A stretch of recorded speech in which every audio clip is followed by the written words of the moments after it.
আসসালামু আলাইকুম।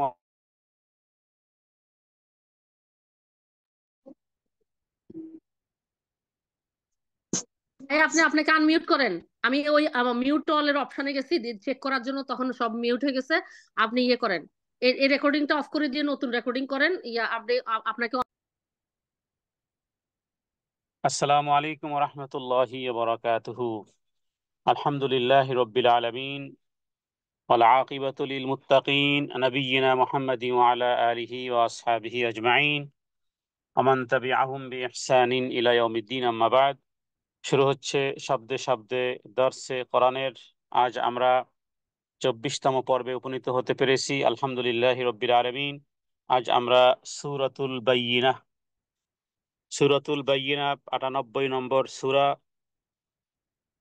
যেটি মক্কাতে নাজিল হয়েছে। আমরা এই সূরাটি তেলাওয়াত করব এবং এর সাথে মদ এবং তাজবিদের সাথে পরিচয় লাভ করার সাথে সাথে শব্দার্থ জানব এবং হাদিসের মধ্যে রাসূলুল্লাহ সাল্লাল্লাহু আলাইহি ওয়াসাল্লাম এই সূরাটি সম্পর্কে কি বলেছেন ইত্যাদি বিষয়গুলো জানার চেষ্টা করব। শুরু হচ্ছে পার্ট নম্বর 24। আউযু বিল্লাহি মিনাশ শাইতানির রাজীম। বিসমিল্লাহির রহমানির রহিম। সূরাতুল বায়্যিনা। বাইয়িন শব্দের অর্থ হলো প্রমাণ বা প্রমাণাদি।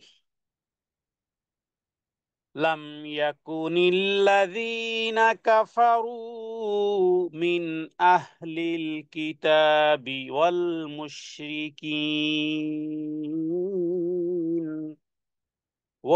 মুশরিকিন মুনফাক্কিনা হাত্তা তা'তিয়াহুমুল বায়্যিনাহ। এই সূরাটির মধ্যে প্রথম আয়াতগুলো একটু একটু লম্বা লম্বা করে, বাকি তিনটি কায়দা বা ছয়টি কায়দা মোটামুটি বারবার একাধিকবার আসবে। আর তা হলো আলিফ সাকিন ডাইনে জবর, ইয়া সাকিন ডাইনে জের, ও সাকিন ডানে পেশ এবং খাড়া জবরের তিনটি টান। এই ছয়টি কায়দা কিন্তু বারবার আসবে। অতএব আমরা সেই টানগুলো দীর্ঘায়িত করব শিক্ষার জন্য। বাকি এর বাইরে যে টানগুলো আছে সেগুলো যেন আমরা টান না দেই। তাহলে আয়াতের মধ্যে খেয়াল করুন, লাম ইয়াকুনিল্লাযীনা কাফারু, দুটি টান এবং একটি হলো ইয়া সাকিন ডানেজের, আর কাফারু হলো অসাকিন ডানে পেশের টান। মিন আহলিল কিতাবি, মাত্র একটি টান। মিন আহলিল কিতাবি, তাইর উপরে খাড়া জবর। ওয়াল মুশরিকিন, ইয়া সাকিন ডানে জেরের টান। মুনফাক্কিনা হাত্তা, মুন এটা একফা গুন্না, নুন সাকিনের পরে ফা এসেছে। নুন সাকিন এবং তানবিনের পরে একফার 15টি অক্ষরের একটি অক্ষর হলো ফা। অতএব আমরা এখানে বাংলা অনেশ্বরের মতন গুণনা করব। মুনফাক্কিনা, ইয়া সাকিন ডানে জেড, গুণনা এবং টান। হাত্তা, খারা জবরের টান। তা তিয়াহুম, তা তিয়াহুম, কোনো টান নেই, গুণনাও নেই। তা তিয়াহুমুল বাইয়িনাহ। তাহলে লাম শব্দের অর্থ হলো না, অথবা লা শব্দের অর্থ হয় না, আবার কোথাও কোথাও মা শব্দের অর্থ হয় না। তার মানে নিষেধাজ্ঞার বিষয়টি, যেমন আমরা পড়ি লা ইলাহা ইল্লাল্লাহ, তার এখানে লা, লা হলো নফি, আরবিতে নফি বলা হয়, ইসবাত এবং নফি, ইতিবাচক নেতিবাচক অথবা নিষেধাজ্ঞা বুঝায়। তাহলে লা মানেও নিষেধাজ্ঞা, আবার লামের অর্থ নিষেধাজ্ঞা। তবে লার নিষেধাজ্ঞা লামের নিষেধাজ্ঞার মধ্যে পার্থক্য আছে। লা যে নিষেধাজ্ঞা করে, পরবর্তী পরবর্তী যেই শব্দ থাকে এটাকে বলা হয় লায়ে নফি। তো লায়ে নফি মানে লা নিষেধাজ্ঞা করে, ঠিক অনুরূপভাবে লাম শব্দটি একই নিষেধাজ্ঞা করে। তবে এটা তাকিদ, তাকিদ বলতে যেটা বেশি গুরুত্ব আরোপ করে। যেমন লাম, অনুরূপভাবে লুন্না, অনুরূপভাবে লান্না ইত্যাদি। এগুলোর দ্বারা তাকিদ বোঝানো হয়, তার মানে গুরুত্ব আরোপ করা হয়। তাহলে লাম ইয়াকুনিল্লাযীনা, এই সূরাটির মধ্যে মূলত আসলে আল্লাহ তাআলা আহলে কিতাব যারা, আহলে কিতাব কারা? আহলে কিতাব হলো যাদেরকে কিতাব দেওয়া হয়েছিল, যেমন তাওরাত দেওয়া হয়েছিল ইহুদিদেরকে, আর নাসারাদেরকে, যাদেরকে আমরা খ্রিস্টান বলি, কিন্তু কোরআনুল কারিমে নাসারা শব্দটি এসেছে। তো তাদেরকে দেওয়া হয়েছিল ঈসা আলাইহিস সালাতু ওয়াস সালামের উপরে, ঈসা আলাইহিস সালাতু ওয়াস সালামের উপরে ইনজিল নাজিল হয়েছিল। তো এই হলো আহলে কিতাব।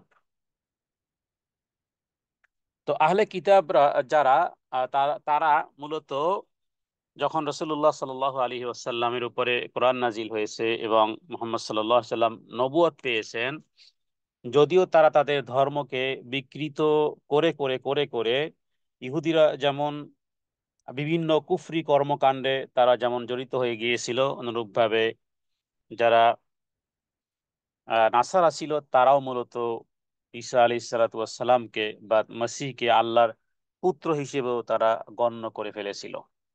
আর সেই সাথে সাথে ছিল মক্কার মুশরিকরা।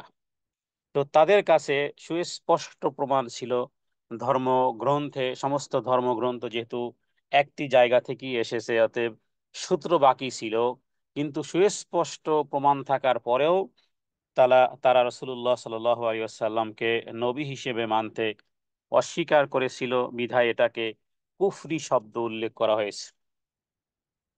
তাহলে এখানে আল্লাহ তাআলা এই কিতাবীদের মধ্য থেকে যারা কুফরি করেছে, তারা এবং মুশরিকরা, তাদের কাছে সুস্পষ্ট প্রমাণ না আসা পর্যন্ত নিজেদের অবিশ্বাসে অটল থাকবে।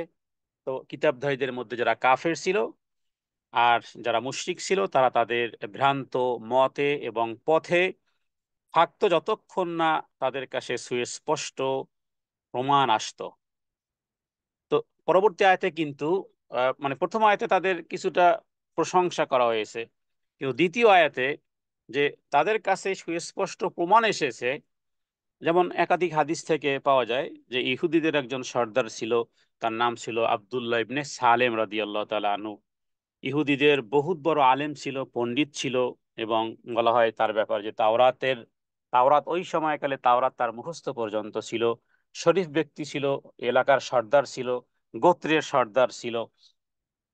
তো সে রাসূলুল্লাহ সাল্লাল্লাহু আলাইহি ওয়াসাল্লামের দরবারে এসে জানার চেষ্টা করলো। প্রথম যেদিন সে আসলো নবীকে দেখতে বা জানতে, মজলিসে এসে সে শুনলো নবীজির মুখ থেকে বের হচ্ছে এই কথাগুলো: আফশুস সালাম, ওয়াতইমুত তাআম, নিনুল কালাম, কিল্লাতে মাআল আনাম, তাদখুলুল জান্নাতা বিসালাম, সাল্লু বিন নাসি নিয়াম, আও কামা ক্বালা সাল্লাল্লাহু আলাইহি সাল্লাম।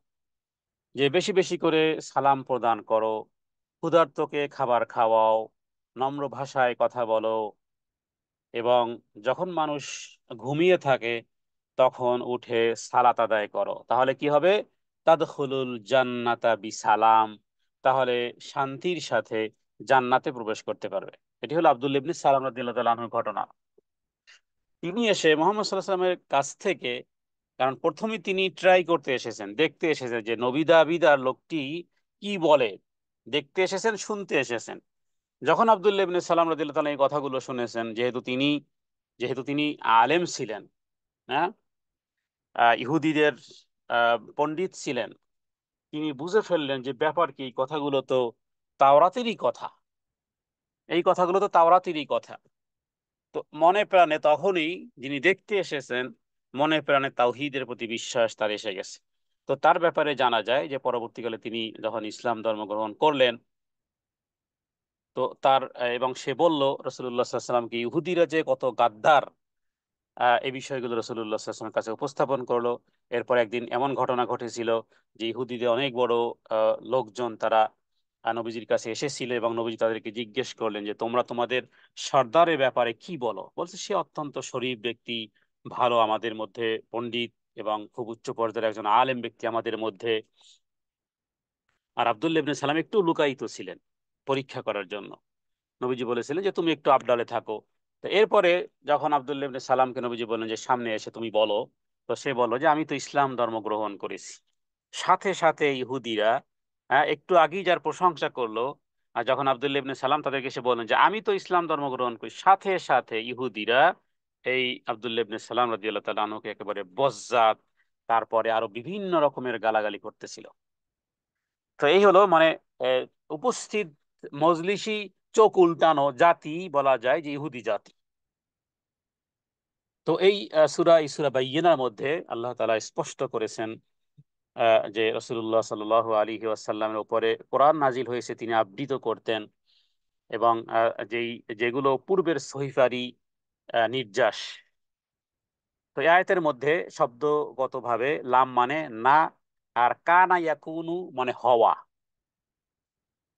যেমন কোরআনুল কারীমে সূরা ইয়াসিনের মধ্যে আল্লাহ তাআলা বলেছেন কুন ফায়াকুন, মানে হও এবং হয়ে যাও। তাহলে ইয়াকুনু অর্থ যে হওয়া, আল্লাযীনা যারা, কাফারু মানে কুফরি করেছে, মিন আহলিল কিতাব মানে যারা কিতাব বিশিষ্ট, যাদেরকে কিতাব দেওয়া হয়েছে।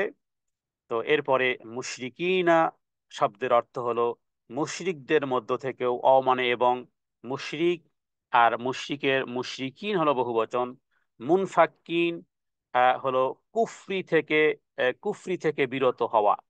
হাত্তা শব্দের অর্থ হলো যতক্ষণ না তাতিয়াহুম তাদের কাছে এসেছিল বাইয়িনা অকাঠ্য প্রমাণ।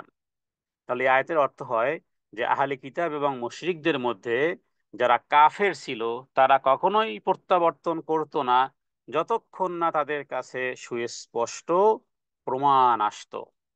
দ্বিতীয় আয়াতে এবার আল্লাহ তাআলা সেই সুস্পষ্ট প্রমাণের কথা এভাবে করে উল্লেখ করেছেন, রসূলুম মিনাল্লাহি ইয়াতলু সুহুফাম মুতাহহারা।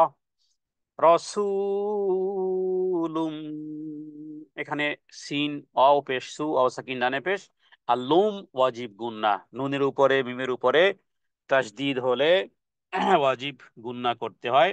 তাহলে রসুলুম মিনাল্লাহি, এখানে লামের উপরে খাড়া জবর, ইয়াতলু অ সাকিন ডাইনে পেশ, সুহুফাম মুতাহহারা, এখানে শুধুমাত্র একটি ওয়াজিব গুন্না আছে, কোনো টান নেই। রসুলুম মিনাল্লাহ ইয়াতলু সুহুফাম মুতাহহারা, এখানে শুধুমাত্র একটি গুণা, সুহুফাম মুতাহহারা। রসুল মানে রাসূল, যাদেরকে প্রেরণ করায়। নবী এবং রাসূলদের মধ্যে পার্থক্য আছে। নবী হয় তিনি যিনি পূর্ববর্তী,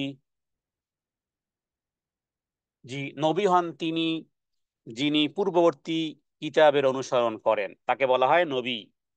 আর রসূল বলা হয় যাকে পূর্ণ শরিয়ত এবং পূর্ণ কিতাব দেওয়া হয়, তাকে বলা হয় রাসূল। আর এই রকমের মোটামুটি বড় বড় রাসূলের সংখ্যা হলো মাত্র 6।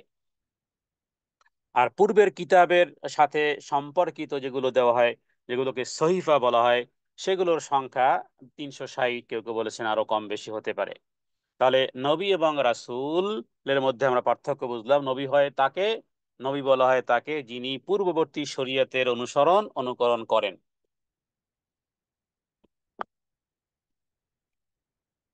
আর রাসূল হন তিনি যাকে পূর্ণ আলাদা শরীয়ত দেওয়া হয়েছে, আলাদা কিতাব দেওয়া হয়েছে। এর মধ্যে যেমন মুসা আলাহিস সাল্লাম তিনি নবীও রাসূলও, ঈসা আলাহিস সাল্লাম নবীও রাসূলও, দাউদ আলাহিস সাল্লাম নবীও রাসূলও, মুহাম্মদ সাল্লাল্লাহু আলাইহি সাল্লাম নবীও এবং রাসূলও। কারণ কনস্টিটিউশন, আলাদা সংবিধান দেওয়া হয়েছে। হ্যাঁ, যেমন মুসা আলাহিস সাল্লামের মধ্যে 10%, 10% ছিল জাকাত, আমাদের মধ্যে মাত্র 2.5%। তো এভাবে করে কিছু পরিবর্ধন করা হয়। তাহলে এই হলো রসুল।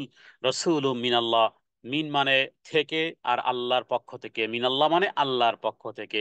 ইয়াতলু, যিনি তেলাওয়াত করেন।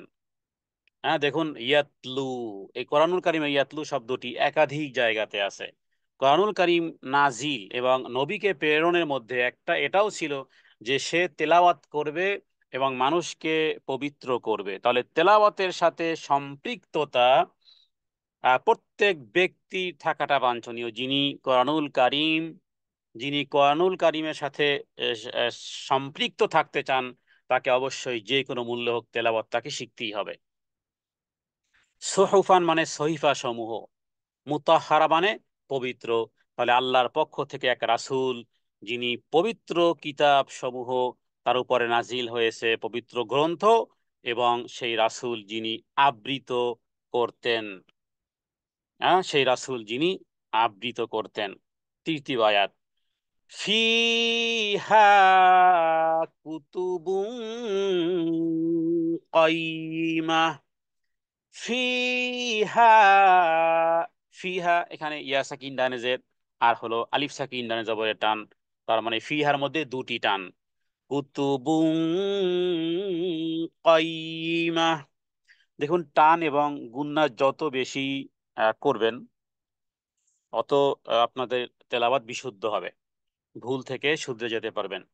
যেখানে টান আছে বেশি করে টান টান দিবেন, যেখানে গুণনা আছে সেখানে বেশি করে গুণনা করবেন। তবুও সেই নিয়মের বাইরে যেন কোথাও একটু টান এবং গুণনার যেন স্থায়িত্ব না হয়।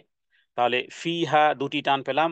কুতুবুং, এখানে তানভিনের পরে একফার হরফ কফ পেয়েছি, যার কারণে এখানে কি হবে, একফা গুণনা হবে। একফা হরফ 15টি, তা সা জিম দাল জাল জা সিন শিন সদ দদ তোয়া বোয়া ফা কফ কাফ। কেউ কেউ সুর সুর করে, কারণ অনেক সময় সুরে সুরে শিখলে মনেও থাকে, তো সেই হিসেবে এভাবে পড়া যেতে পারে। তাও সাও জিমো দালো দালো জা, হ্যাঁ একসাথে এতটুকু, তাও সাও জিমো দালো দালো জা। এবার দ্বিতীয় শ্বাসে সিনো শিনো সদদত তোয়াও জয়া, হ্যাঁ মানে আগেরটার সাথে পরেরটা একটু মিল। এরপরে ফাকফ কাফ, হয়ে গেছে 15টি অক্ষর। নুন সাকিন তানবিনের পরে এর মধ্যে যে কোনো একটা আসলেই গুণনা করতে হবে। এখানে পাওয়া গেল তানবিন, পাওয়া গেল তানবিনের পরে পাওয়া গেল কফ। কুতুবুন কাইয়্যিমা, তাহলে এখানে এই আয়াতের মধ্যে মোট দুটি টান এবং একটি গুণনা।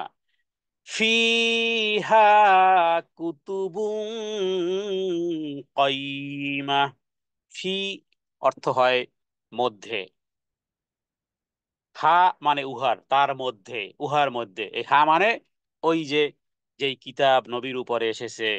কুতুবুন, কিতাবের বহু বচন হলো কুতুব, মানে বিধান, বিধান সমূহ বা বিধিবদ্ধ বিধান যেগুলো। কয়িমা শব্দের অর্থ হলো সঠিক, সঠিক বিধান, যাতে আছে সঠিক বিধান, সঠিক বিষয়বস্তু আছে। কোরআনুল কারীমের কোনো পরিবর্তন হবে না, এর মধ্যে কোনো ভুল নেই। ভুল তো দূরের কথা, সন্দেহ তো দূরের কথা, সন্দেহের অবকাশও নেই। আল্লাহ তাআলা বলেছেন যালিকাল কিতাবু লা রাইবা ফি।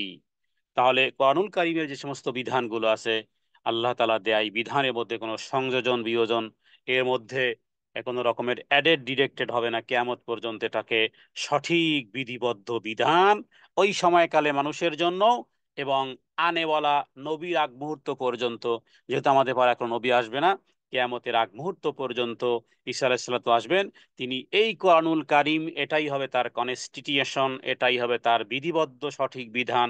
এই বিধানের উপরে তিনি রাষ্ট্র পরিচালনা করবেন। তার মানে বুঝতে হবে যে কোরআনুল কারীম শুধু তেলাওয়াতের কোনো কিতাব নয়, এটি এটি রান্নাঘর থেকে শুরু করে বঙ্গভবন পর্যন্ত, অ্যাসেম্বলি পর্যন্ত সমস্ত জায়গাতে কোরআনুল কারীমের বিধান, এটা বিধিবদ্ধ বিধান, এটা সঠিক বিধান, এবং এতে যা আছে সেটা চিরধার্য আল্লাহর পক্ষ থেকে। এবার চতুর্থ আয়াতে আল্লাহ তাআলা ওদের কথা উল্লেখ করেছেন যাদের কাছে পাওয়া তো গেল পূর্বে এই 3 আয়াতের মধ্যে যে সঠিক বিষয়গুলো সুস্পষ্ট প্রমাণ এসেছে, যেগুলো তারা শুনতো। কিন্তু এরপরে আয়াতে আল্লাহ তাআলা কন্ডেম করেছেন যে তারা বিভক্ত হয়েছে এই কিতাবধারীরা। চতুর্থ আয়াত, ওয়ামা তাফাররাকাল্লাযীনা উতুল কিতাবা ইল্লা মিন বাদি মা জাআতহুমুল বায়িনা। ওয়ামা, আলিফ সাকিন দাইনা জবর, তাফাররাকাল্লাযীনা, শুধু ইয়া সাকিন দাইনা জেরের টান, উতুল কিতাবা, উ ও সাকিন দাইনা পেশের টান, এরপরে কিতাবা তায়ের উপরে খাড়া জবর। ইল্লা, আলিফ সাকিন জবরের টান, মিম বাদি। এখানে নুন সাকিনের একটা কায়দা আছে যেটাকে বলা হয় একলব। তার মানে নুন সাকিনের পরে কখনো যদি বা অক্ষর আসে, তাহলে সেই নুন সাকিনকে বা তানবিনকে মিম দ্বারা পরিবর্তন করে পড়তে হয়। অনেকের কাছে অনেক কারণ বিভিন্ন মাসহাব আপনাদের কাছে আছে, আমাদের দেশীয় যে মাসহাবগুলো সেগুলোতে দেখবেন ছোট্ট করে একটা মিম লেখা থাকে উপরে, নুনের উপরে ছোট্ট একটা মিম লেখা থাকে। কোথাও কোথাও এই মিমটি না থাকলেও কায়দা অনুযায়ী আমরা এখানে নুন সাকিনের পরে বা থাকার কারণে আমরা কি পড়ব, আর মিম দিয়ে পরিবর্তন করে পড়ব, মিম বা আদি। তাহলে মিম এখানে এই নুন সাকিনের একলব, এরপরে মা, আলিফ সাকিন ডাইনে জবরের টান, যা আত হুমুল বাইয়িনা। এখানে আমরা বলেছিলাম যে নৌকার মতন ঢেউ যে অক্ষরগুলোর উপরে আছে এগুলোকে তিন আলিফ পরে পড়তে হয়, এগুলোকে মধ্যে মুত্তাসিল বা মুনফাসিল বলা হয়। আর এক্স্যাক্টলি কায়দা হলো যে মদের অক্ষরের পরে একই শব্দে যদি হামজা আসে, মদের অক্ষর কি, মদের অক্ষর মানে মদ মানে টানা, টানের টানের অক্ষর হলো তিনটি, আলিফ ওয়াও ইয়া। তাহলে আলিফ ওয়াও ইয়ার পরে যদি একই শব্দে হামজা পাওয়া যায়, এটাই হলো মধ্যে মুত্তাসিল। এখানে দেখুন যা আথুমুল, এখানে যা মানে কি, ওই যে আলিফ ওটাই হলো মদের অক্ষর, হ্যাঁ, এরপরে পাওয়া গেল কি হামজা, তাহলে এটা মধ্যে মুত্তাসিল বলা হয়। তিন আলিফ পরিমাণ টেনে পড়তে হবে। যা আত্তাহুমুল বাইনা, এ হলো টানের বিষয়। এরপরে আয়াতের অর্থগুলো খেয়াল করুন, এগুলো বারবার রিপিট হয়েছে পূর্বেও, যেহেতু অ মানে এবং, মা মানে না। আমরা পূর্বে বলেছিলাম লা মানে না, লাম মানে না, মা মানে না। এখানে দেখুন অমা মানে না। তাফাররাকা মানে বিভক্ত হওয়া, বিভেদে লিপ্ত হওয়া। আল্লাযীনা যারা, উতুল কিতাব যাদেরকে দেয়া হয়েছিল কিতাব সমূহ, ইল্লা মানে তবে, হ্যাঁ, ইল্লাকে আরবিতে বলা হয় ইস্তেসনা, পূর্বের জিনিসকে না নিষেধ করে দেয়, পরবর্তী শব্দকে ইসবাত করে। একটাকে করে নফি আর একটাকে করে ইসবাত, মানে পিছনের জিনিসটাকে করে না, মানে কোনো অপশন নেই তবে আছে এরকমের। যেমন যদি বলা হয় যে সবাই দাঁড়িয়ে আছে ইল্লা জায়েদ, তার মানে সবাই দাঁড়িয়ে আছে তবে জায়েদ বসে আছে, তার মানে একজন ব্যক্তিকে বলা হচ্ছে যে সবাই দাঁড়িয়ে আছে কিন্তু একজন ব্যক্তি বসে আছে। তো এই যে এটাকে বোঝানোর জন্য এভাবে করে ইল্লা বোঝানো হয়। যেমন লা ইলাহা ইল্লাল্লাহ, লা ইলাহা, কোনো পৃথিবীতে কোনো ধর্ম নেই, কোনো ধর্ম নেই, কোনো ইলাহ নেই, একমাত্র এক একটাই ধর্ম আছে বা একজনই ইলাহ আছেন, তিনি হলেন ইল্লাল্লাহ। তো ইল্লা এটাকে আরবিতে হরফে ইস্তেসনা বলে, খুব বেশি পাওয়ারফুল জিনিস, মানে কমপ্লিটলি আলাদা করে ফেলে। হ্যাঁ, তো এখানে ইল্লা মানে অতঃপর বা তবে, মিম, মিন মানে থেকে, বাদ শব্দের অর্থ হলো পরে, মা, মায়ের অর্থ হয় প্রায় 17টি অর্থ হয় মায়ের। এক মায়ের অর্থ হয় যেমন বলেছি নফি, অনুরূপভাবে মা মানে যা, যেমনও বোঝানো হয়। যা আ ইয়াজিউ মানে আশা, যা আতহুমুল বাইয়িনা মানে সুস্পষ্ট প্রমাণ তাদের কাছে এসেছিল। কিতাবধারীরা তাদের কাছে সুস্পষ্ট আসার পর তারা শুধু মতভেদ করেছে। দেখুন আমরা এই সূরা পড়তেছি, এটা ভাবার কোনো কারণ নেই যে আল্লাহ মনে হয় শুধুমাত্র এই মক্কার মুশরিক আর কাফের আর ইহুদি আর নাসারাদের কথাই মনে হয় বলতেছে, না, এটা আপনার আমার প্রতি। কোরআনুল কারীমের গোটা কোরআনুল কারীম, যাদেরকে জান্নাতি সাহাবী বলা হয়, আবু বকর ফিল জান্নাহ, আমর ফিল জান্নাহ, তারাও কোরআনুল কারীমের যে সমস্ত আয়াতে কাফেরদের কথা, জাহান্নামের কথা ইত্যাদি গুলো আসতো, কেঁদে কেঁদে জার জার হয়ে যেতেন। ভাবনার কোনো কারণ নেই আল্লাহ মনে হয় তাদের ওই সেই কালের কাফের মুশরিকদের ঘটনা শোনাচ্ছেন না, তা আপনার আমার সাথে রিলেটিভ হতে পারে। কারণ দেখুন এখানে কি বলা হয়েছে, যে সুস্পষ্ট প্রমাণ আসার পরে মতভেদ করেছে কারা, আপনি আমি মতভেদের মধ্যে ডুবে আছি। হ্যাঁ, মক্কার মুশরিকরা তো করেছে, আল্লাহ তাআলা হ্যাঁ তাদের ঘটনাগুলো জানিয়েছেন, কিন্তু এই আয়াত শুধু মক্কার মুশরিকদেরকে আর ওখানে ইহুদি নাসারাদেরকেই, নাসারাদের জন্যই ফিটফাট না করে নিজেদের মধ্যেও ফিটফাট করার চেষ্টা করতে হবে। কারণ এই কোরআন, হ্যাঁ, কদ জাআকুম মিনাল্লাহি নূর ওয়া কিতাব ওয়া হুদান ওয়া রহমান ওয়া রাহমাহ ইত্যাদি।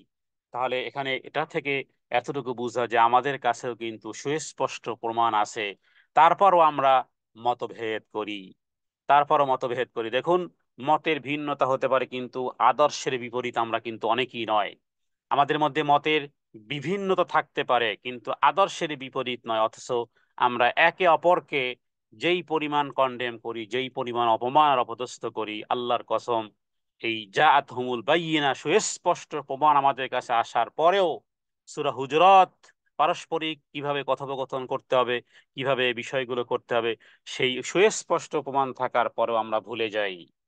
বিশেষ করে সোশ্যাল মিডিয়াতে যে সমস্ত ডিবেট গুলো হয় আপনারা দেখেছেন, নাম নেয়ার উল্লেখ করার প্রয়োজনীয়তা নেই।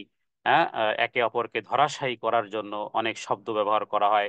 হ্যাঁ, দলিল প্রমাণ আমি বলবো, আপনি আপনার দলিল প্রমাণ পেশ করবেন, আমি আমার দলিল প্রমাণ পেশ করব, কিন্তু আপনাকে ছোট করার অধিকার কাবা ঘরের প্রভুর কসম আল্লাহ আমাকে দেননি, অনুরূপভাবে আমাকেও ছোট করার অধিকার আপনাকে দেননি।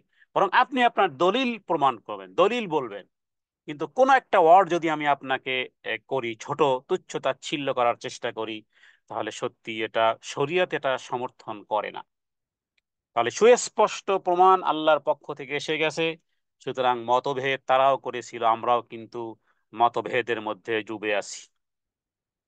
এবার আসুন পঞ্চম আয়াত, যে আয়াতটি বলা যায় যে তাওহীদের সাথে সম্পৃক্ত এই আয়াত, তাওহীদের সাথে সম্পৃক্ত আয়াত। দেখুন 5 নম্বর আয়াত আল্লাহ কি বলেছেন, ওয়ামা উমিরু ইল্লা লিয়াবুদুল্লাহ। ওমা কেন টান দিলাম? এই কারণে যে তিন আলিফ সেখানে, হ্যাঁ, তিন আলিফ চার আলিফ টান এখানে। ওই যে মা, যে মিম আলিফ, যে আলিফটা হলো মদের অক্ষর, এরপরে পরের শব্দে দেখুন হামজা এসেছে। তাহলে মদের অক্ষরের পরে দ্বিতীয় শব্দের শুরুতে যদি হামজা, তাহলে কয় আলিফ টান দিতে হয়? চার আলিফ।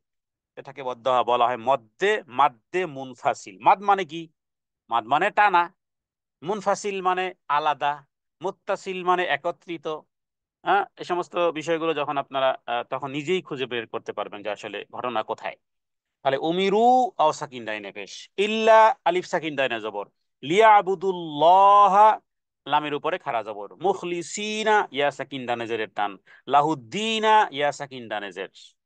ঘুরে ফিরে একই জিনিসের বারবার রিপিট কেন বলা হয়? এর বাইরে যেন কোথাও টান না দেন। ওয়ামা উমিরু ইল্লা লিয়াবুদুল্লাহ মুখলিসিনা লাহুদ্দিন হুনাফা। এই আয়াতটু এত এই আয়াতটু এত বেশি দামি আয়াত, মানে আমাদের 24 আওয়ার্স যেন আমাদের মাইন্ডে রাখার মতন। সেটা কি? দেখুন এই আয়াতের মধ্যে, অর্থের মধ্যে আমরা দেখি ও মানে এবং, মা মানে যা কিছু, মা মানে যা কিছু এখানে, উমিরু মানে আমার, ইয়ামুরু মানে আদিষ্ট হওয়া বা আল্লাহর পক্ষ থেকে যে সমস্ত হুকুম হাকাম দেওয়া হয়েছে। হ্যাঁ, নবীদেরকে আল্লাহ তাআলার পক্ষ থেকেই প্রেরণ করা হয়েছে। এটা ইলেকশন করে নবী হওয়া যায় না, বরং আল্লাহর পক্ষ থেকে সিলেক্টেড পার্সন হলেন নবীরা। তাহলে যাদেরকে আদেশ করা হয়েছিল, তাদেরকে আদেশ করা হয়েছিল, এখানে আল্লাহ তাআলা প্রথমত নবীদেরকে উল্লেখ করে যেন গোটা পৃথিবীর উম্মতকে এই বিষয়টি উল্লেখ করে দিয়েছেন যে সমস্ত নবীদেরকে এই হুকুমই দেওয়া হয়েছিল, এই হুকুমের বাইরে অন্য কোনো হুকুম দেওয়া হয়নি। কি হুকুম? তো নবীদেরকে যে হুকুম দেওয়া হয়েছিল, আপনি আমি কে? আপনি আমি কে যে নবীদেরকে যদি হুকুম দেওয়া হয়, তার মানে আপনি ও আমি যদি সেই নবীদের পথে পদাঙ্ক অনুসরণ করি, তাহলে আপনাকেও সেই আদেশের মধ্যে আসতে হবে। সেটা কি? সেটা হলো যে দেখো, পৃথিবীতে ইবাদত তো করবে, কিন্তু আল্লাহ তাআলার সন্তুষ্টি ব্যতীত, এই যে ইল্লা আগে বলেছি, ইল্লা কিন্তু খুব পাওয়ারফুল একটা শব্দ। এটাকে আরবিতে বলা হয় ইস্তেসনা। ইল্লা হলে ইস্তেসনা, আগের সব জিনিসকে নিষেধ করে ফেলে, শুধু ওটাই বাকি রাখে। তার মানে ইল্লা মানে এই যে ইল্লা লিয়া উমিরু মানে আদেশ, ইল্লা এটাকে ধরে রাখেন, ইল্লার অর্থ হাজার অর্থ হতে পারে। যেমন লা হাওলা ওয়ালা কুওয়াতা ইল্লা বিল্লাহ, ইল্লা মানে কি? কারো কোনো পাওয়ার নেই, ইল্লা বিল্লাহ আল্লাহরই পাওয়ার, আল্লাহর পাওয়ার ব্যতীত আর কারো কোনোই পাওয়ার নেই। যাদেরকে পাওয়ার মনে করে আল্লাহ অপশন দিয়ে রেখেছেন। ফেরাউনের পাওয়ার ছিল, আল্লাহ তাকে দিয়ে রেখেছিলেন, অপশন দিয়ে রেখেছিলেন। আপনি আমি হাতের আঙ্গুল নাড়াতে পারি, পাওয়ার আল্লাহ দিয়ে রেখেছেন। হ্যাঁ, ইচ্ছা শক্তি দিয়ে রেখেছেন। এই ইচ্ছা শক্তিকেও আল্লাহ শেষ করে ফেলতে পারেন, আপনি আঙ্গুল নাড়াতেও আর পারবেন না, সেটাও আল্লাহ সেভাবেও প্যারালাইসিস করে দিতে পারেন। তাহলে পাওয়ার, মূল পাওয়ার কার কাছে? তো এটাই হলো ওই লা হাওলা ওয়ালা কুওয়াতা ইল্লা বিল্লাহর মতন। তাহলে ইল্লা বহুত বড় একটা পাওয়ারফুল শব্দ, এটা জানলেন। এবার দেখুন ইল্লার পরে যেই জিনিসটি আসে, সেই জিনিসটি আল্লাহ চান। বা সেই জিনিসের অস্তিত্বই আল্লাহ বুঝান, যেমন লা ইলাহা ইল্লাল্লাহ। তাহলে আল্লাহ তাআলা মানুষদেরকে, নবীদেরকে, প্রথম নবীদেরকে এবং এরপরে তাদের অনুসরণকারীদেরকে শুধুমাত্র এই নির্দেশ দেওয়া হয়েছিল যে তারা ইল্লা লিয়াবুদুল্লাহ, যে আল্লাহরই ইবাদত করবে, এর বাইরে আর কারো ইবাদত করবে না। এটা হলো যে আমাদের আমলগুলো আল্লাহর কাছে গ্রহণযোগ্য হওয়ার জন্য দুটি ওয়ে। একটি দলিল পেলাম সূরা বায়িনার মধ্যে, সেটা কি, যে ইখলাসের সাথে যদি না হয় তাহলে সেটা আর আল্লাহর আদেশ মানা হয় না, ইখলাস যদি না থাকে। তো ইল্লা লিয়াবুদুল্লাহ, শুধুমাত্র তারা ইবাদত করবে আল্লাহ তাআলার, মুখলিসিনা মানে একনিষ্ঠ ভাবে, বুঝি না, মুখলেস বান্দা মানে একনিষ্ঠ ভাবে, লাহুদ্দিন, লাহু মানে তারই জন্য, কার জন্য, আল্লাহর জন্য। এখানে দ্বীনের অর্থ হলো আনুগত্য হবে, হুনাফা। হ্যাঁ, হুনাফা মানে হলো খাঁটি মনে, একনিষ্ঠ ভাবে। কোরআন কারিমে এই যে জায়নামাজের দোয়া নামে যে একটা যেই দোয়াটি করা হয়, সেটি তো আসলে আহ, সালাতের আহ, সালাতের তাকবীর তাহরিমার পরিবর্তে ইন্নী ওয়াজ্জাহাতু ওয়াজহিয়া লিল্লাযী ফাতারাস সামাওয়াতি ওয়াল আরদা, এই যে হানিফান, হানিফান শব্দের বহুবচন হুনাফা হয়, হুনাফা। হানিফ মানে কি, হানিফ মানে হলো একনিষ্ঠ ভাবে, একনিষ্ঠতা। আর হুনাফা মানে একনিষ্ঠের উপরেও একেবারে খাঁটি ভাবে। তাহলে খাঁটিভাবে আল্লাহ তাআলা এখানে কি চাচ্ছেন, চাচ্ছেন হলো যে তাদেরকে, নবীদেরকে ইবাদতের জন্য আদেশ করা হয়েছিল যে তারা শুধুমাত্র ইবাদত করবে একনিষ্ঠভাবে, একনিষ্ঠভাবে শুধুমাত্র আল্লাহ তাআলার। অতএব আমরা যা কিছু করি শুধুমাত্র কেবলমাত্র একমাত্র আল্লাহর সন্তুষ্টির যদি থাকে তাহলে পুরোটাই ইবাদত। সেই যেই ফরম্যাটে করেন, দুনিয়ার দুনিয়ার ফরম্যাট হোক, আখেরাতের ফরম্যাট হোক। আর যদি এই ইল্লা লিয়াবুদুল্লাহ যদি না থাকে, তাহলে সেটা একেবারে এক্স্যাক্টলি দিনের যদি কাজ হয়, সেটা হতে পারে দান সদকা, সেটা হতে পারে জিহাদ, সেটা হতে পারে তালিম আর তাআল্লুম, সেটা হতে পারে তালিম আর তাআল্লুম। হযরত আবু হুরায়রা রাদিয়াল্লাহু তাআলা আনহু, কোন এক সাহাবী অনেক অনেক দূর থেকে এসেছিল, সরি, সাহাবে তাবিঈ, হ্যাঁ, সে আবু হুরায়রার সন্ধানে এসেছে। এসে দেখে যে এক ব্যক্তি হাদিস বর্ণনা করতে, সবাই তাকে ঘিরে ধরেছে। এরপরে তার সম্মান, তার ইজ্জত, রাসূলুল্লাহ দুনিয়া থেকে চলে গেছেন, তখন হযরত আবু হুরায়রা হাদিস বর্ণনা করে, হাজার হাজার মানুষ তার হাদিস শুনতেছে। তো এরপর জিজ্ঞেস করলো যে ভাই এই লোকটা কে? বললো এর নাম হলো আবু আবু হুরায়রা। বলে আচ্ছা, যার কথা শুনেছি এতদিন, সেই আবু হুরায়রা এই? আচ্ছা, মজলিস শেষ হলো। এরপরে আবু হুরায়রার কাছে সেই লোক নিকটবর্তী হলো, বলল দেখো, আমি অনেক দূর থেকে এসেছি, আমি কিন্তু মদিনার কোনো লোক না। তো তোমার কাছে আমি একটা হাদিস, তুমি তো হাদিস দর্শ দাও, লক্ষ লক্ষ মানুষ তোমার এখান থেকে হাদিস শুনে, আমি তোমার কাছে একটা স্পেশাল হাদিস শুনতে চাই, যেই হাদিসটা তুমি রসুল্লাহ সাল্লাহ সাল্লামের কাছে সবই শুনেছো, কিন্তু একেবারে খুব গভীর ভাবে শুনেছো, খুব রিয়ালাইজ করেছো, খুব বেশি মনে রেখেছো এবং খুব বেশি স্মরণে রেখেছো। এমন কোনো হাদিস থাকলে, স্পেশাল কোনো হাদিস থাকলে আমাকে একটু বলবে। হ্যাঁ, দেখুন প্রশ্ন কি। হযরত আবু হুরায়রা একথা শুনে বললেন যে হ্যাঁ, আমি তোমাকে একটা হাদিস শোনাবো। কিন্তু বলতে গিয়ে শোনাবো বলেই কাঁদা শুরু করলেন হযরত আবু হুরায়রা। কাঁদা শুরু করলেন, কোনো কোনো বর্ণনাতে পাওয়া যায় যে কেঁদে অস্থির, যে হায় হায়, যে চাইলাম একটা হাদিস শুনতে আর তুমি কেঁদে যার যার। বেহুশ হওয়ার উপক্রম হযরতে আবু হুরায়রা। সে হাদিসটি কি? সে হাদিসটি ছিল, সে হাদিসটি সারমর্ম হলো যে যদি আল্লাহর সন্তুষ্টি না থাকে, আল্লাহর সন্তুষ্টি না থাকে, দুনিয়ার বাহবা পাওয়া উদ্দেশ্য হয়ে থাকে, যেটি বুখারীতে যে হাদিসটি এসেছে যে আল্লাহ তাআলা কিয়ামতের দিন তিন ব্যক্তিকে উপস্থিত করবে, এর মধ্যে এক ব্যক্তি হলো আলেম, এক ব্যক্তি দানকারী, এক ব্যক্তি হলো জিহাদকারী, নিজের জীবনটাই দিয়ে ফেলেছে আল্লাহর রাস্তায়, যুদ্ধের ময়দানে শহীদ হয়ে গেছে। শহীদকে আল্লাহ জিজ্ঞেস করবেন কেন শহীদ হয়েছো? সে বলবে আল্লাহ, তোমার তোমার দেয়া জান আল মাল আমি তোমার রাস্তায় ব্যয় করে এসেছি, জীবনটা দিয়ে এসেছি। আল্লাহ বলবেন কাযাবতা, মিথ্যুক, মিথ্যাবাদী। এরপরে এক ব্যক্তি দান করে সকাল সন্ধ্যায়, হ্যাঁ, তো আল্লাহ তাআলা তাকে জিজ্ঞেস করবেন যে আমি যে তোমাকে এত সম্পদ দিয়েছিলাম, তুমি যে দান করতে, কি করেছো? তো বলবে আল্লাহ সকাল আর সন্ধ্যা দান করেছি। আল্লাহ বলবেন কাযাবতা, মিথ্যুক, মিথ্যাবাদী। অনুরূপ ভাবে বিশিষ্ট আলেমে দ্বীন, যার হাজার হাজার, হ্যাঁ, লক্ষ লক্ষ মানুষের কাছে এলমে দ্বীনের বাণী পৌঁছিয়েছে। দেখুন হযরত আবু হুরায়রা কেন বেহুশ হবেন না? এটা সমস্ত দায়ী আল্লাহ। প্রত্যেক, যে ব্যক্তি মারা গেছে সে তো মারা গেছে, কিন্তু প্রত্যেক দাতা, প্রত্যেক নেকামলকারী, প্রত্যেক মসজিদের ইমাম, প্রত্যেক খতিব, প্রত্যেক দাঈল আল্লাহর জন্য এই হাদিসটি ভয়াবহ। যেখানে তাকে বলা হবে যে আমি তোমাকে জ্ঞান দিয়েছিলাম, কি করেছো? সে বলবে রাত আর দিন তোমার সন্তুষ্টির জন্য মানুষকে নসিহত করেছি, কোরআন শিখিয়েছি, কোরআন পড়িয়েছি, হাদিস হাদিস জানিয়েছি, শুনিয়েছি।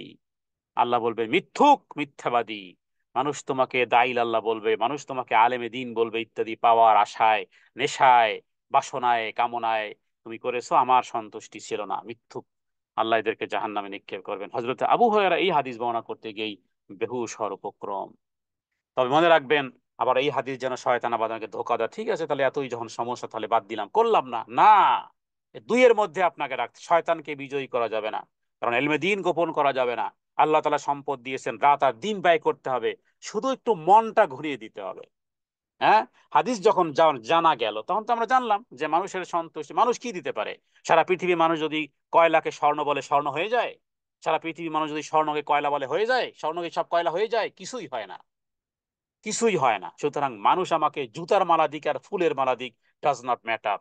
কে কি বললো না বললো, রবের সন্তুষ্টির জন্য করে যায়। এবং এই ক্ষেত্রে আমি বলবো যে আপনারা অনেক সময় কাউকে সালাম দেন, উত্তর দিল না, খবরদার রাগ হবেন না। নিজের মনকে বলবেন যে তোকে পেয়েছি আজকে শায়েস্তা করতে, কারণ সালাম দিয়েছি, সওয়াব পেয়ে গেছে, উত্তর দিল আর না দিল রাগের কিছুই নেই। মানে সালাম দিলেন, উত্তর দিল না, একটু রাগ হতে পারেন মনে, না। ইল্লা লিয়াবুদুল্লাহ মুখলিসিনা লাহুদ্দিনা, একনিষ্ঠভাবে শুধুমাত্র তারই আনুগত্য করতে হবে, খাঁটি মনে, কার? আল্লাহ তাআলার। তো এই আয়াতটি খুবই একটি দলিল। এরপরে আল্লাহ তাআলা কিছু বিষয় বলেছেন, ওয়ায়ুকিমুস সালাতা। হ্যাঁ, আগে কি? সালাত। ওয়ায়ুকিমু মানে কামা ইয়াকুমু, কায়েম করবে, সালাত, সালাত কায়েম করবে। অয়ুতু জাকাতা, অয়ুতু মানে প্রদান করবে জাকাত। ওয়াযালিকা দীনুল কাইয়্যিমা, ওয়াযালিকা মানে দূরবর্তী জিনিসকে বোঝানোর জন্য যালিকা ব্যবহার করা হয়। তো দূরবর্তী জিনিস, হ্যাঁ, যেমন আকাশের চাঁদ, যালিকা, যালিকাল কমার মানে কি? ওই যে চাঁদ। হ্যাঁ, কিন্তু কাছের জিনিসকে, কাছের কাছের জিনিসকে বলা হয় হাদা। তো যালিকা দ্বারা এটা একটা উদ্দেশ্য যে একেবারে নজরে আসতেছে। হ্যাঁ, তো দিনুল কাইয়্যিম মানে কি? সঠিক দিন। এই আয়াতের মধ্যে প্রথম জিনিসটি জানলাম যে পৃথিবীতে ইবাদত যদি করতে হয়, যদি সওয়াব পেতে হয়, রেওয়ার্ড যদি পেতে হয়, জাহান্নাম থেকে, হ্যাঁ, ইবাদত করেও জাহান্নামে যাবে কারা? তাদের উত্তর কিন্তু এখানে আছে। ইবাদত করেও জাহান্নামে যাবে তারা যারা মুখলিসিনা লাহুদ্দিনা হুনাফার ক্যাটাগরিতে নেই, মানুষ দেখানো কাজ করে, মানুষ দেখানো মসজিদ বানায়, মানুষ দেখানো সালাত আদায় করে, মানুষ দেখানো সিএম করে, মানুষ দেখানো দান সাদকা করে, মানুষের বাহবা পাওয়ার জন্য, সাপোর্ট পাওয়ার জন্য রাস্তাঘাট বানায়, পুল নির্মাণ করে, হসপিটাল বানায়, হ্যাঁ, মসজিদ মাদ্রাসায় দান করে ইত্যাদি, ভোটে নির্বাচনে জেতার জন্য বহু কিছু করে, মানুষের সন্তুষ্টির জন্য। আল্লাহর সন্তুষ্টি নেই, এরা মুশরিক। এই যে মুশরিক, মুশরিক বলতে ভাবার কোনো কারণ নেই যে যারা মূর্তি পূজা করতো এরাই মুশরিক। আপনি আমিও মুশরিক হতে পারি। নিছক দুনিয়ার স্বার্থে যদি কোনো ব্যক্তি দ্বীনের কাজ করে, সে মুশরিক। যারা তাওহীদের ক্লাস করেছেন তারা জানেন যে কথা দলিল আমি সেখানে প্রমাণ দিয়েছি। কোনো ব্যক্তি যদি মা বাবার খেদমত করে শুধুমাত্র দুনিয়া লাভের উদ্দেশ্যে, তাহলে সে মুশরিক। মা বাবা টিপতেছেন, মা বাবার পা টিপে টিপে দিচ্ছেন, মা বাবার খেদমত করতেছেন নিছক দুনিয়ার স্বার্থ, যাতে করে মা জমিটা লিখে দেয়, বাবা জমিটা লিখে দেয়, আল্লাহর সন্তুষ্টি নেই, তাহলে আপনি মুশরিক। কারণ আপনি যেটা রবের সন্তুষ্টির জন্য করা দরকার ছিল সেটা বাবার করতেছেন, মায়ের করতেছেন, কারণ যাতে করে বাবা মার কাছ থেকে কিছু ফায়দা নিয়ে লুটতে পারেন। কারণ 2 দিন পরে তো বুড়া মরে যাবে, শেষ, এরপরে সম্পত্তি তো আমারই আসবে। আপনি একজন মুশরিক, নিছক দুনিয়ার স্বার্থে কাজ করতেছেন, অতএব ভাবনার কোনো কারণ নেই। তাহলে এখানে আরেকটি সূক্ষ্ম বিষয় হলো যে আল্লাহ তাআলা এখানে দ্বীনের খুঁটি হিসেবে উল্লেখ করেছেন সালাতকে এবং যাকাতকে। তার মানে যে ব্যক্তি সালাত পড়ে না সে নন মুসলিম, যে ব্যক্তি যাকাত আদায় করে না সে নন মুসলিম। দলিল কোথায়? দলিল হলো সূরা বাইয়িনার 5 নম্বর আয়াত। কারণ আল্লাহ তাআলা এখানে এই যে ওয়ায়ুকিমুস সালাত ওয়ায়ুতুজ যাকাত, এই দুই ইবাদতকে বলেছেন যালিকা দীনুল কাইয়্যিমা, এটা হলো সঠিক দিন। তাহলে বেঠিক দিন কি? যার সালাত নেই, যার যাকাত নেই, সে দ্বীনের মধ্যে নেই। তাহলে নামাজ কায়েম করা, যাকাত আদায় করা, এটা হযরতে আবু বকর সিদ্দিক রাদিয়াল্লাহু তাআলা খুব ভালো করেই বুঝেছিলেন, বিধায় বলেছিলেন যে তারা যে উটের রশি দিত, সেই উটের রশিও যদি নবীজির সময়কালে দিত, সেটাও যদি না দেয়, আমি আবু বকর যুদ্ধ করব। হযরত ওমর বললেন হে আবু বকর, কি বলতেছেন? হ্যাঁ, সামান্য এই রশির জন্য যুদ্ধ করবেন? তারা তো সব করবে, শুধু জাকাত দিবে না। হজরতে ওমরকে বুকে ধাক্কা মেরেছিলেন হজরতে আবু বকর। নরম দিলের মানুষ, গরম হয়ে গেলে কিন্তু সমস্যা। হযরত ওমর বলেছেন যে আবু বকর আমাকে যে ধাক্কা দিয়েছে, আমি ধাক্কা খেয়ে বুঝে ফেলেছি যে যারা জাকাতকে এবং সালাতকে, যারা সালাত থেকে যারা জাকাতকে পৃথক করে, এরা যে নন মুসলিম। হযরত আবু বকরের ধাক্কা খেয়ে আমি ওমর বুঝে ফেলেছি। বলেছে ঠিক আছে, ঠিক আছে, এবার যুদ্ধ হোক। তাহলে সব করবে, একেবারে সব টইটম্বর, কিন্তু জাকাত দিবে না। আপনি দেখেন আজকের বাংলাদেশে কত মানুষ জাকাত দেয়। হ্যাঁ, আরো আরো আরো 20 বছর আগের একটা গবেষণায় দেখেছি যে প্রায় 300 কোটি টাকা জাকাত আছে মানুষের। সেই টাকাগুলো যদি দিলে বাংলাদেশের গরিবতা, দারিদ্রতা সীমারেখার নিচে পড়তো না। তো সেটা যদি বহু পূর্বে হয়, তাহলে এখন তো কয়েক হাজার কোটি টাকা হবে মানুষের জাকাত। তো সেই টাকাগুলো যদি দেওয়া হতো, তাহলে আর এই দরিদ্র সীমার নিচে থাকতো না। তার মানে কি, সব করবে, জাকাত দিবে না। এরা দিনের গণ্ডি থেকে বের হয়ে আসছে। আপনি কি ভেবেছেন, যতই যতই কিছু আর্ট, যতই প্রোটোকল থাক না কেন, কভারিং দেখতে যতই সুন্দর হোক না কেন, এই সূরা বাইয়িনা প্রমাণ করেছে নামাজ সালাত আদায় করবেন যেভাবে, একেবারে টইটুম্বুর ভাবে, একেবারে মেজারমেন্ট বরাবর রেখে, জাকাতকেও সেইভাবে আদায় যদি না করতে পারেন, তাহলে মনে রাখবেন দিনকে আপনি নষ্ট করেছেন। Out, out. ডাইসের সাথে যদি না মিলে, সিরামিক দেখেন না, এই যে রাস্তার, ঢাকার রাস্তার বাজারে ফুটপাতে পাওয়া যায় দামি দামি সিরামিক, কেন? ওটা ডাইসের সাথে মিলে নাই। ডাইসে একটু এদিক সেদিক হয়ে গেছে, অন সানটে এদিক সেদিক হয়েছে, সেটা এক্সপোর্টের জন্য সেটা প্রস্তুত হয় না, সেটা আউট। সেটা ওই ডাইসের সমস্যার কারণে সেটা ফুটপাতে বিক্রি হয়। তো এরকমের ভাবে দিনকে নষ্ট করেছেন। সালাত আছে একেবারে 100%, সবকিছু আছে। জাকাতের ক্ষেত্রে নম্বর পেয়েছেন আপনি 33-এর কম। ফেইল, আপনি ফেইল, দিনকে আপনি নষ্ট করেছেন। সুতরাং এই সূরা বাইয়িনার এই পঞ্চম আয়াতটি কিন্তু বহুত বড় একটা দলিল। এরপর আসতেছে, এবার দুটি ওয়ে সৃষ্টি হবে। একটা হলো যে আপনি কোন ওয়ে আছেন, কি বিভিন্ন ক্যাটাগরিতে ফেল হয়ে গেছেন কিনা। তাহলে আপনার যে কাতারটা হবে সেটা হবে মুশরিকিনদের কাতার হবে, কুফরিদের কাতার হবে, আহলে কিতাব যারা বিভ্রান্ত, যারা গজবপ্রাপ্ত, আহ, যারা অভিশাপপ্রাপ্ত, এদের দলে আপনার থাকবে। এবং ঠিকানা হবে ফি নারি জাহান্নামা খালিদিনা ফিহা, এবং উলাইকা হুম শাররুল বারিয়া, একেবারে পৃথিবীর নিকৃষ্টতম সৃষ্টির সাথে আপনার আপনার সম্পর্ক হয়ে যাবে, ঠিকানাটাও হয়ে যাবে। আর 7 নম্বর আয়াতের বিপরীত বলা হয়েছে। তার মানে এখন দুইটা ওয়ে সৃষ্টি হবে। দলিল পেলাম, এরপরে দলিল নিয়ে মতভেদ শুরু করে দিলাম। এরপরে জাকাত, এরপরে কি করলাম, যদি আমরা জাকাতকে এবং সালাতকে বরাবরও রাখি, কিন্তু ওই আয়াতের মধ্যে মুখলিসিন আলাহুদ্দিন হুনাফার ক্ষেত্রে কিন্তু নম্বর কম পাওয়ার সম্ভাবনা আছে। সদা সর্বদা 24 আওয়ার্স, এভরি ন্যানো সেকেন্ডকে যেটাকে তাজদিদ করতে হয়, যেটাকে আপডেট দিতে হয়, সেটার নাম হলো নিয়াত। আমি যা করতেছি আমার রবের সন্তুষ্টির জন্য করতেছি কিনা। এই নিয়াত 24 আওয়ার্সই নয়, আমি বলেছি ন্যানো সেকেন্ডও। আপডেট যদি না দেন, তাহলে 5 নম্বর আয়াতে কিন্তু ধরা খাবেন। তার মানে লিয়াবুদুল্লাহ মুখলিসিন আলাহুদ্দিন হুনাফা, খাঁটি মনে একনিষ্ঠ ভাবে আল্লাহর ইবাদতের ফিল্টারে যায় নাই, শেষ। এরপরে যদি জাকাত নিয়ে যদি কোনো রকমের এদিক সেদিক হয়ে থাকে, তাহলে দিনকেই আপনি নষ্ট করে ফেলেছেন। যদি আল্লাহ মাফ করুক, দুনিয়ার জীবদ্দশায় সংশোধন করার সুযোগ আছে। সংশোধনটা যদি দুনিয়ার জীবদ্দশায় মৃত্যুর আগে যদি না করতে পারেন, তাহলে দেখুন এক শ্রেণীর কথা এরপরে 6 নম্বর আয়াতে আল্লাহ উল্লেখ করেছেন, কি সেটা শুনুন।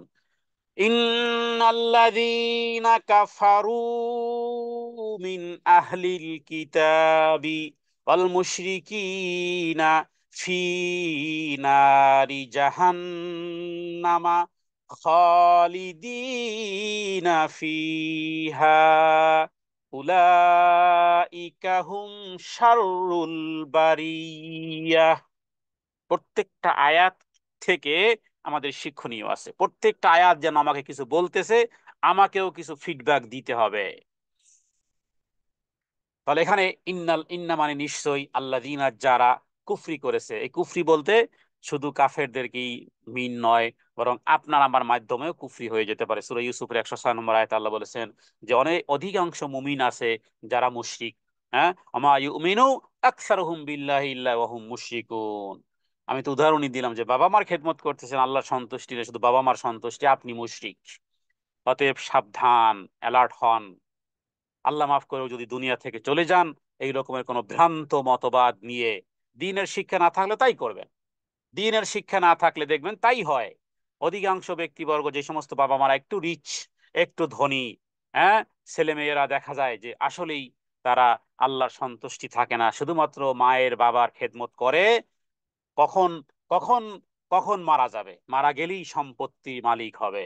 কেউ কেউ তো দুনিয়ার জীবদ্দশাতেই এমনও দেখেছি, অসুস্থ মাকে ধরে নিয়ে গেছে, হ্যাঁ, কাগজপত্র একবারে সবকিছু রেডি করে টিপসই ওই ফাঁকি নিয়ে নিয়েছে। ও সেই বৃদ্ধা মা জানেও না যে কখন টিপসই নিয়ে ফেলেছে, জীবদ্দশাতেই সব ট্রান্সফার হয়ে গেছে। জায়গা জমির ক্ষেত্রে এই ভায়োলেশন মুসলিম ঘরে ঘরে ঘরে, পরিবারে পরিবারে। কোথায় কোথায় হবে, কি হবে, ঠিকানা আল্লাহই ভালো জানেন। ফি নারি জাহান্নামা, ফি মানে মধ্যে, নার মানে আগুন, জাহান্নাম মানে জাহান্নাম, খালিদিনা মানে চিরদিন, খালিদিনা চিরদিন, ফিহা তার মধ্যে থাকবে, এরা সেখানেই থাকবে। উলাইকা ওই সমস্ত লোক, হুম মানে তারা, শাররুল বারিয়া পৃথিবীর সৃষ্টির মধ্যে অধম। পৃথিবীর সৃষ্টির মধ্যে অধম কেন? যে ওয়ে ছিল, এক্সিট ওয়ে ছিল, তারপরে সে এক্সিট ওয়ে আসলো না, তাহলে এটা সর্বোত্তম নিকৃষ্ট সৃষ্টির মধ্যে এরা অধম। এরা থাকবে জাহান্নামের আগুনে স্থায়ীভাবে। ওরাই হলো নিকৃষ্ট সৃষ্টি, সৃষ্টির অধম। তাহলে এই আয়াত থেকে কি বুঝলাম? যে যাদের কাছে দলিল এসেছে, হ্যাঁ, আমাদের কাছে দলিল আছে, ইসলাম একটা পরিপূর্ণ জীবন বিধান, কমপ্লিট একটা জীবন বিধান আমাদের মধ্যে। সালাত আদায় করেন যেই রাসূলের তরিকায়, জায়গা জমি ভাগ করবেন ওই ওই রাসূলের তরিকায়, হ্যাঁ, বাজার ঘাট করবেন ওই রাসূলের তরিকায়, বিবাহ শাদী করবেন ওই রাসূলের তরিকায়, যেই রাসূলের তরিকায় সালাত আদায় করেন সেই রাসূলের তরিকায় আপনার জীবন সাজাবেন, লাইফ স্টাইল হবে রাসূলের তরিকায়। কিন্তু আমরা নামাজ যদিও রাসূলের তরিকায় পড়ি, কিন্তু লাইফ স্টাইল কিন্তু রাসূলের তরিকায় আমরা হয় না। অতএব হুঁশিয়ার সাবধান। সূরা বাইয়িনা, দলিল আদিল্লার, হ্যাঁ, প্রমাণ প্রমাণ আদির হুঁশিয়ার সাবধান, হ্যাঁ, ফর এভরি পার্সন।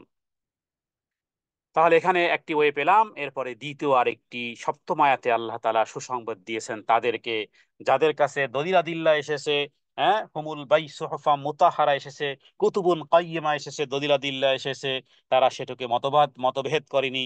এরপরে তাফাররাকাল্লাযিনা, এভাবে করেনি যে যা কিছু এসেছে আল্লাহর পক্ষ থেকে সেটাকে গ্রহণ করেছে, এবং দুনিয়ার জীবদ্দশায় যাই করেছে মুখলিসিন আলাহুদ্দিন হুনাফার ক্যাটাগরিতে করেছে, সালাত আর জাকাতকে কন্টিনিউ রেখেছে, দিনকে মজবুত রেখেছে। এদের কথা আল্লাহ তাআলা এই আয়াতের মধ্যে বলেছেন। ইন্নাল্লাযীনা আমানু ওয়া আমিলুস সলিহাতি উলাইকা হুম খায়রুল বারিয়াহ। ইন্না নিশ্চয়ই, আল্লাযীনা যারা, ঈমান এনেছে, আমানু ঈমান এনেছে, ও আমিলুস সলিহাতি এবং সৎকর্ম সম্পাদন করে, উলাইকা তারা হলো ওই সমস্ত লোক, হুম মানে তারা, খাইর মানে সেরা, বারিয়া মানে সৃষ্টির, সৃষ্টির মধ্যে সেরা কারা? যদি এই প্রশ্ন হয় তাহলে উত্তর আসবে সূরা বাইয়িনার 7 নম্বর আয়াত। সৃষ্টির মধ্যে সেরা, ভিআইপি পার্সন কারা, ফার্স্ট ক্যাটাগরির লোক কারা? এরা এরা এরা, হ্যাঁ, টাকা পয়সা আছে, বিএমডব্লিউ আছে, বিশাল কিছু আছে, না এরা না। হ্যাঁ, দুনিয়ার জীবদ্দশায় এরা ভিআইপি পার্সন হতে পারে, কিন্তু সৃষ্টিরও সেরা এবং নম্বরেও সেরা, সৃষ্টিরও সেরা। আল্লাহ এবং আল্লাহ রাসূলের কাছে যারা সেরা তারা হলো এই যে ক্যাটাগরি। নিশ্চয়ই যারা ঈমান এনেছে, সৎকর্ম করেছে, তারা হলো সৃষ্টির সর্বোৎকৃষ্ট, সৃষ্টির উত্তম, আহসান, তারা হলো সৃষ্টির সেরা। আল্লাহ যেন আমাদেরকে সৃষ্টির সেরা বানিয়ে দেন, আল্লাহ যেন আমাদেরকে সৃষ্টির সেরা বানিয়ে দেন। আর যারা নিকৃষ্ট, সৃষ্টির মধ্যে যারা নিকৃষ্ট, যারা অধম, হ্যাঁ, যাদের কাছে কিতাবাদি প্রমাণ আদিল্লা আসার পরও অন্ধ অনুসরণ করে, অন্ধ হুজুরের অনুসরণ করে, অন্ধ ব্যক্তির পূজা করে, হ্যাঁ, অন্ধ ব্যক্তিকে অনুসরণ করে। আপনি পীর ধরেছেন, পীর যা বলে সেটাই আপনি মনে প্রাণে মেনে নিয়েছেন, আপনি অন্ধ পূজারী। হ্যাঁ, আপনি ইমামের নামে যা খুশি তাই করতেছেন। কিতাব একটা পেয়েছেন, দলিলাদিল্লা ঠিক আছে কিনা সেগুলো কোনো বিচার নাই, নাম দিচ্ছেন ইমাম আবু হানিফা, নাম দিচ্ছেন। ইমাম আবু হানিফা আল্লাহর কসম কিয়ামতের দিন আপনার রিসপন্সিবিলিটি সে গ্রহণ করবে না। সে তো বলেনি আপনাকে অনুসরণ করতে। আমরা তাদের মহামতি ইমামদেরকে সম্মান করি, তারা আমাদের চোখের চোখের পুতুলি বলা যেতে পারে, কিন্তু তার অর্থ এটা নয় যে অন্ধ অনুসরণ করব।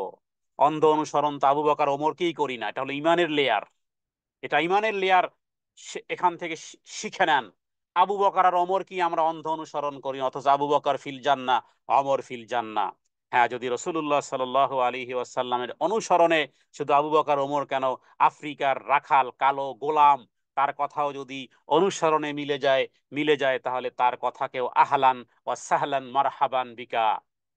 আর যদি রসুল্লাহ সাল্লাহ সাল্লামের বিপরীতে আবু বকর ওমরের কথাও মিলে, আবু বকর ওমরের কথাও আমরা নেই না, এটা হলো আব্দুল্লাহ ইবনে আব্বাসের মত। গত পর্বেই আমরা এই বিষয়টি উল্লেখ করেছি। আল্লাহ তাআলার কাছে দোয়া করি যে আমরা যেন এক আল্লাহর সন্তুষ্টির জন্য যেন করতে পারি এবং দলিলাদিল্লার অনুসরণ করি। আপনি করেন, আপনার যা খুশি যাকে মানার মানেন আপনি, নো প্রবলেম, আপনার জন্য ফ্রিডম ওয়ে। তবে যেন দলিলাদিল্লা সহ যেন মানিয়েন, অন্ধের মতো মানিয়েন না। জি, অষ্টম আয়াত। যদি আমরা উপরের ক্যাটাগরি অনুযায়ী যদি আমরা চলতে পারি তাহলে আমরা কি হব? আমরা হব সৃষ্টির সর্বোৎকৃষ্ট, আমরা হব সৃষ্টির সেরা, সৃষ্টির উত্তম হব। দলিল হলো সূরা বাইয়িনা সপ্তম আয়াত। এরপরে সামনে আরো কিছু উপটোকন উপহার আল্লাহ তাআলা এই দুনিয়ার জীবদ্দশায় ঘোষণা করেছেন, সেগুলো হলো এইভাবে।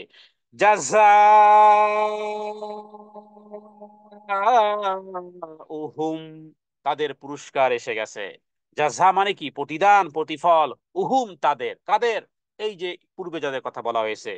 ইনদা মানে এখানে একফা গুন্না নুন সাকিনের পরে দাল এসেছে। ইনদা রব্বিহিম, তাদের রবের কাছে পুরস্কার এসে গেছে। কি রবের কাছে পুরস্কার? কি রব একটা জায়গা বানিয়েছেন যেটা তার সন্তুষ্টির ভরপুর। প্রতিটি ইঞ্চি ইঞ্চি যেখানে আল্লাহর সন্তুষ্টি আছে, যেখানে রব যাদের প্রতি সন্তুষ্ট হয়েছেন তাদেরকে ইন্টার হওয়ার সুযোগ দিবেন। এটা কোনো বৌভাত না। হ্যাঁ, পছন্দ অপছন্দ শত্রু মিত্র সবাই খেয়ে গেল না। একেবারে স্পেশাল ভিআইপি পার্সন, যাদের জন্য বিশেষ আসন নামা থাকবে, একেবারে কাছে লোক। তো আল্লাহ তাআলার সন্তুষ্টি সেই জায়গাটার নাম হলো জান্নাত। নবীজি বলেছেন আল্লাহ তাআলার কাছে একটা জিনিস আছে দামি দামি। দেখুন, আপনার আমার কাছে দামি না, দামি কার কাছে? আলা ইন্না সিলাতাল্লাহিল গালিয়া। আলা ইন্না সিলাতাল, নবীজি বারবার রিপিট করেছেন শব্দ। আলা মানে কি? অ্যালার্ট হও, সাবধান হও, বা আলা মানে জেনে নাও। ইন্না ইনদাল্লাহি, যে আল্লাহ তাআলার কাছে সিলাতাল্লাহিল গালিয়া, মানে আল্লাহ তাআলার কাছে দামি একটা জিনিস আছে, দামি একটা জিনিস আছে, দামি একটা জিনিস আছে। নবীজি বারবার বলার পরে বলেছেন সেটা হলো জান্নাত, সেটা হলো জান্নাহ। সেই জান্নাতের কথা আল্লাহ বলতেছেন ইনদা রাব্বিহিম জান্নাতু আদনিন তাজরি মিন তাহতিহাল আনহার। তাদের পুরস্কার হলো তাদের রবের কাছে জান্নাত, মানে জান্নাত। আদন শব্দের অর্থ চিরস্থায়ী। আপনাকে যদি কোনো একটা ভালো একটা জায়গাতে দেওয়া, যদি বলে 10 বছর থাকবেন, আপনি এখনই টেনশন করবেন, হায় হায় রে 10 বছর যেদিন শেষ হয়ে যাবে সেদিন কি হবে, সেদিন কোথায় যাব আমি। যদি বলা হয় যে আপনার এই বাড়িটা 50 বছর পরে ভেঙ্গে ভেঙ্গে ফেলা হবে, আপনি এখনই টেনশন করবেন। যদিও 50 বছর আমরা বাঁচবো না, কিন্তু টেনশনটা মাথায় আসবে যে হায় হায় 50 বছর পরে নোটিশ দিয়ে ফেলেছে যে অমুক দিন কিন্তু ওই বাড়িটাকে বোলডুজার দিয়ে ভেঙ্গে ফেলা হবে, আপনি বেঁচে থাকলে আউট, ঘর থেকে আউট হতে হবে। টেনশন থাকবে।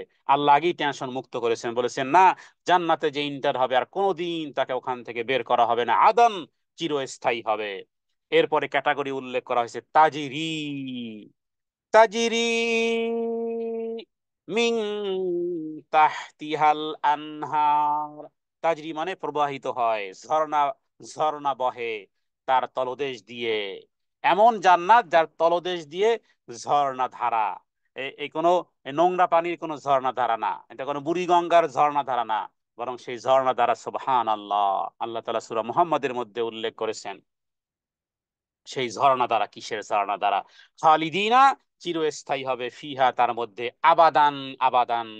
আবাদান শব্দটি হল আবাদুল আবাদ, যার শুরু আছে শেষ নেই।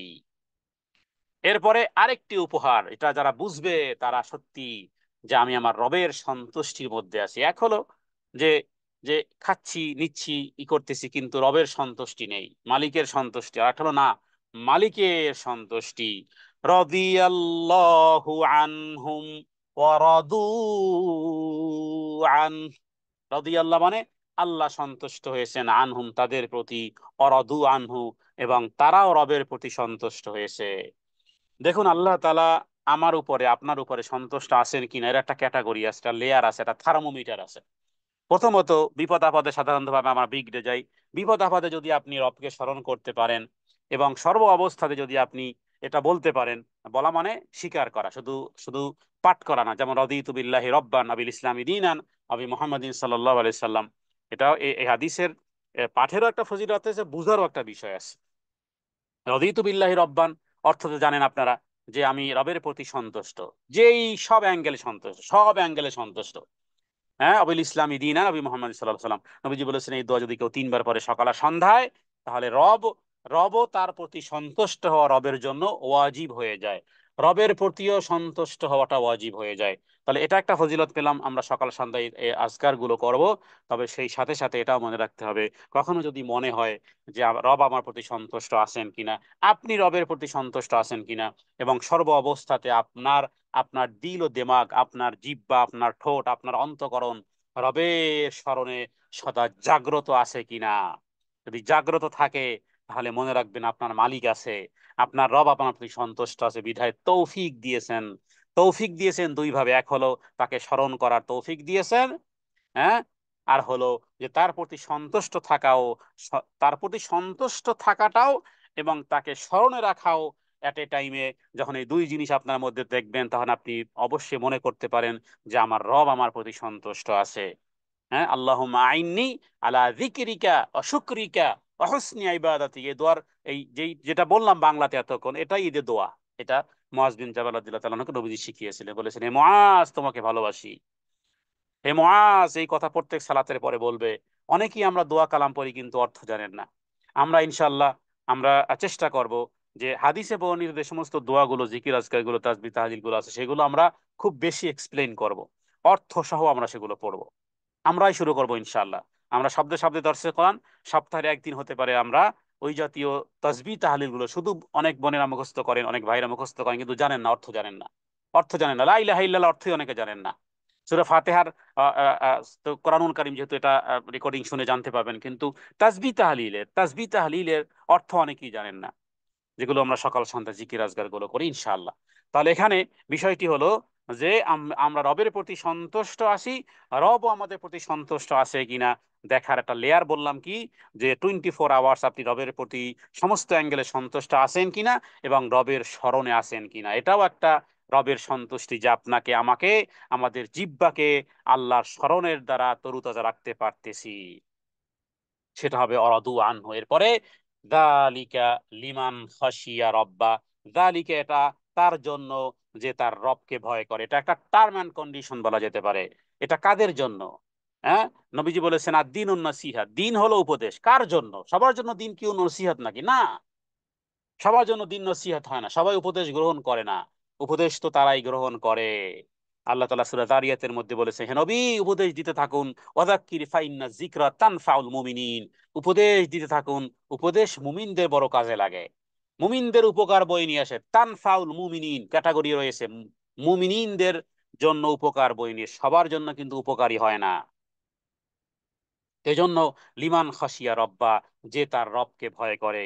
আমরা রবের কাছে দোয়া করি, হে আল্লাহ 24 আওয়ার্স, সদা সর্বদা, হ্যাঁ, শয়নে স্বপনে, দিনে আর রাতে, গোপন অন্ধকারে আর দিনের প্রকাশ্য আলোতে, হে রব তোমাকে যেন সত্যিকার অর্থেই ওইভাবে ভয় করতে পারি যেভাবে তুমি ভয় বান্দার কাছ থেকে আশা করো। হে রব তোমাকে যেন ভয় করতে পারি, মহব্বত যেন করতে পারি। হে রব আমাদের এই ছোট্ট বক্ষে, ছোট্ট হৃদয়ে তোমার প্রতি ভালোবাসা এবং তোমার প্রতি ভয় এবং তোমার প্রতি ভালোবাসা, মহব্বত আমাদের হৃদয়ে আল্লাহ গ্রথিত করে দাও। শয়তানের ওয়াসওয়াসা থেকে আল্লাহ হেফাজত করো। হে আল্লাহ, সূরা বাইয়িনার মধ্যে যে সমস্ত বিষয়গুলো তুমি মাতলুব করেছো, রিকমেন্ড করেছো, আল্লাহ সেগুলো যেন দিতে পারি। এর মধ্যে আমরা 5 নম্বর আয়াতে জেনেছি যে একমাত্র যা কিছু ইবাদত তোমার সন্তুষ্টির জন্য করতে হয়।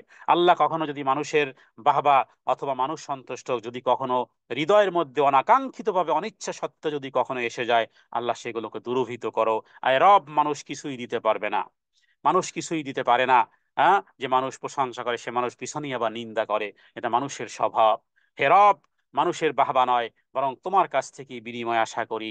ওই পোড়া কপাল আমাদেরকে বানায়ও না যে মানুষের বাহবাই শুধু কামনা করে, বরং রব তুমি তোমার পক্ষ থেকেই দিও। তোমার তোমার জন্য যেন করতে পারি ইয়্যাকা না'বুদু ওয়া ইয়্যাকা নাস্তাইনের যেই দাবি, সেই দাবি যেন সদা জাগ্রত রাখতে পারি। তোমারই জন্য ইবাদত করি আর তোমারই কাছে সাহায্য প্রার্থনা করি। আর সেই সাথে সাথে খাঁটি খাঁটি ভাবে, একনিষ্ঠ ভাবে যেন তোমার ইবাদত করতে পারি। সালাতের পাবন্দির সাথে সাথে জাকাতের পাবন্দি যেন করতে পারি। দ্বীনের খুঁটিকে যেন সঠিক রাখতে পারি। আর তুমি যেই ঘোষণা করেছো যারা এই কাজ করবে, ঈমান আনবে, সৎকর্ম করবে, তুমি বলেছো তারা সৃষ্টির সেরা। হে রব তুমি আমাদেরকে সৃষ্টির সেরা বানিয়ে দাও। আর কিয়ামতের দিন, যেদিন তুমি প্রতিফল এবং প্রতিদান দিবে, যাদেরকে তুমি তোমার কাছে ঘর দিবে, চিরস্থায়ী জান্নাত দিবে, যেই জান্নাত প্রবাহিত, যেই জান্নাতের তলদেশ দিয়ে প্রবাহিত হবে ঝর্ণা, এবং যেখানে চিরকাল থাকবে। আয় আল্লাহ, সেই চিরকালের সেই বাসিন্দা, সেই চিরকালের সেই ন্যাশনালিটি, জান্নাতের সেই ন্যাশনালিটি আল্লাহ আপনি আমাদেরকে দিয়েন। মৃত্যুর আগ মুহূর্ত পর্যন্ত জান্নাতি আমল করেই, জান্নাতি আমলের সাথেই যেন আমাদের খাতেমা বিল খায়ের হয়, এবং তোমার সন্তুষ্টি নিয়ে যেন দুনিয়াতে চলতে পারি, এবং তোমাকে এই তোমার ভয় হৃদয়ে জাগ্রত রেখে তোমার সন্তুষ্টির জান্নাতে যেন ইন্টার হতে পারি, এবং নবিয়িন, সিদ্দিকিন, শুহাদা, সালেহিনদের সাথী রাখিও। হে আল্লাহ, আপনি আমাদের দোয়াকে কবুল করিও। হাদা মিন্নি ওয়াল ইলমু ইনদাল্লাহ, আল্লাহু আ'লামু বিস-সাওয়াব। ওয়া সাল্লাল্লাহু আলা সাইয়্যিদিনা মুহাম্মাদিন নবিয়্যিল উম্মি ওয়া আলিহি ওয়া সাল্লাম। আসসালামু আলাইকুম ওয়া রাহমাতুল্লাহি ওয়া বারাকাতুহু।